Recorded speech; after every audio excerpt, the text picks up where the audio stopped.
Diqqat, aholiga tezkor xabar. O'zbekistonda narxlar oshishi kimlarga ko'proq ta'sir qilyapti? Assalomu alaykum qadrli tomoshabinlar, kanalimizga xush kelibsiz.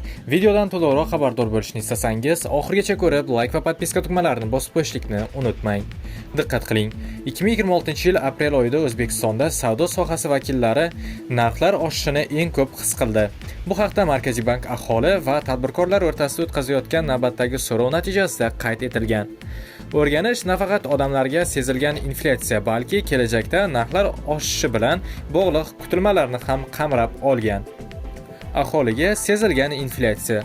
Aprel oyida aholi martdagiga nisbatan narxlar yillik o'rtacha 11,1% ga oshganini sezgan.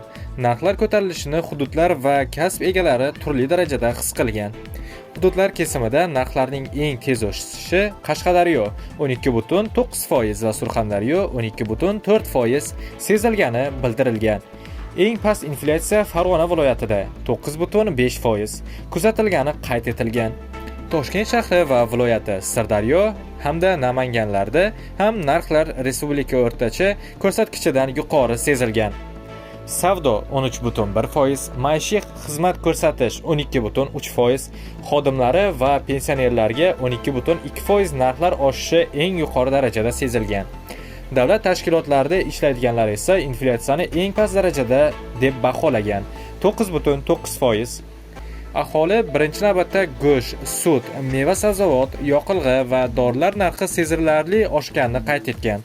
Shuningdek, tibbiyot, ta'lim va umumiy ovqatlanish xizmatlarida ham qimmatlashish kuzatilgan. Aholi o'rtasida daromadi 20 million so'mdan yuqorilarga inflyatsiya 14% dan baland darajada sezilgan. Narxlar o'sishi eng past darajada sezilganlari esa oyiga 2-4 million so'm pul topadiganlar bo'lgan. Narxlar bilan bog'liq kutilmalar.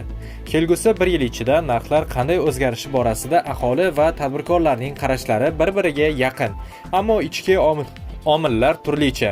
Aholi kelgusi 12 oyda inflyatsiya o'rtacha 10,6% atrofida bo'lishini taxmin qilgan, biroq sohalar kesimida kutilmalar darajasi har xil. Masalan, pensionerlarning inflyatsion kuzatmalari eng yuqori bo'lgan 12,6%, talabalar esa eng past narx oshishini bashorat qilgan 9%. Do'stlar, shu va shunga o'xshash yangiliklardan birinchilardan bo'lib xabardor bo'lishni istasangiz, kanalimizga obuna bo'ling va bizni kuzatishda davom eting.